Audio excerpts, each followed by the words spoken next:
পাওয়া যায়। আমি দুটো প্রিপারেশনে দেখাবো, একটা সল্ট আর একটা সুইট।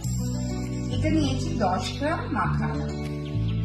এই মাখানাটি প্রথম প্রিপারেশনে ড্রাই ফ্রাই করা হবে, কোনো তেল দেওয়া হবে না, যতক্ষণ না 7 মিনিটের মতো লাগবে ক্রিস্পি করতে। এটা এবার ক্রিস্পি হয়ে গেছে। এবার নিয়ে নাও একটা জিপলক। তুমি যেখানেই যাবে জিপলকের মধ্যে এই মাখানা দিয়ে দেবে।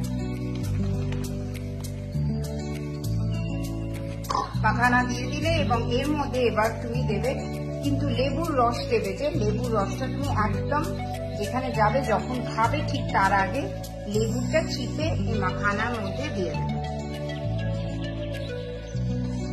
সাথে এবার দেবে ইদার বিট নুন দেবে আর নয়তো ব্ল্যাক পেপার, গোলমরিচের গুঁড়ো ছড়িয়ে দিলে, দিয়ে এবার সেটাকে জিপলকটা চিপে দিলে, দিয়ে এবার তুমি বেশ কিছুক্ষণ ধরে ছাড়তে হবে।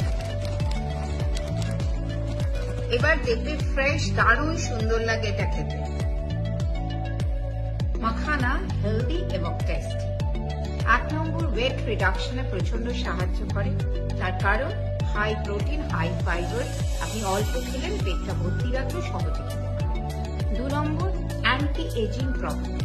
প্রচুর পরিমাণে অ্যান্টিঅক্সিডেন্ট থাকে, ফ্ল্যাভোনয়েড থাকে, যার ফলে এজিং কে প্রোটেক্ট করে। 3 নম্বর হচ্ছে কগনিটিভ ফাংশন, অর্থাৎ ব্রেন ফাংশন। প্রচুর পরিমাণ থায়ামিন থাকে, যার ফলে ব্রেন ফাংশনকে প্রপার রাখে। এবং 4 নম্বর হচ্ছে পটাশিয়াম হাই থাকে, যার ফলে যাদের হাই ব্লাড প্রেশার তাদের জন্য এটা খুব ভালো। এবং এর ফ্যাটের পরিমাণ 0.1%, যার ফলে কার্ডিয়াক, যাদের হার্টের প্রবলেম আছে তাদের জন্য খুব ভালো। তাহলে কোনটা ছাড়া যায়? মোটামুটি সবই ভালো।